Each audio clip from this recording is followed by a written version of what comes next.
Good morning. Welcome to Tuesday's Devotional. Glad you're with us today. I'm still flipping.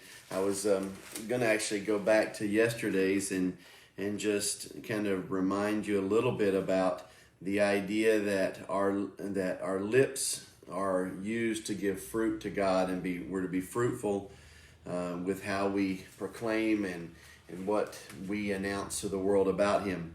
And I want to kind of think through that and also look at the passage in John chapter 15. It's the passage that a lot of people know of as where Jesus says, "I am the vine, you are the branches." And it talks about being fruitful.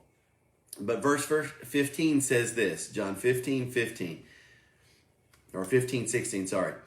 "You did not choose me, but I chose you and appointed you to go and bear fruit, and that your fruit should remain, that whatever you ask of the Father in my name, He will give to you.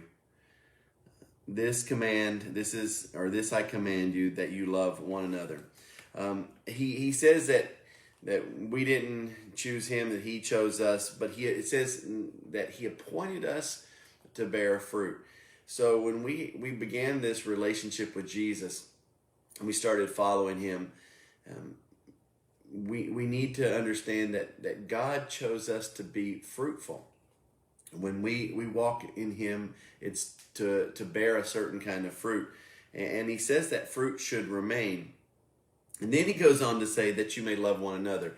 So if our fruit of our lives is how we proclaim God, and how off of our lips we make Him known and do good and sharing with one another. That was out of Hebrews yesterday, 13:5.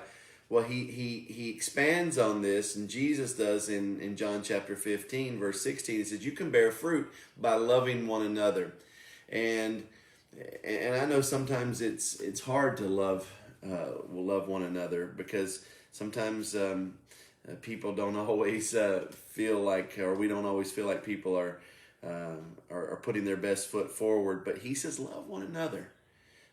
This is how you and I will bear fruit. If we really want to be fruitful, it comes down to, are we going to share love with one another? When you go to the grocery store and you pick out your fruit, what do you pick out? You pick out the fruit that already looks like it's bruised and starting to rotten, or do you pick out good fruit? Well, the Bible says He picked us out as good fruit, to bear fruit. And that means that we're called to love one another, just as He loved us. So go with that command today and love one another as Christ loved you. Have a great day. God bless you.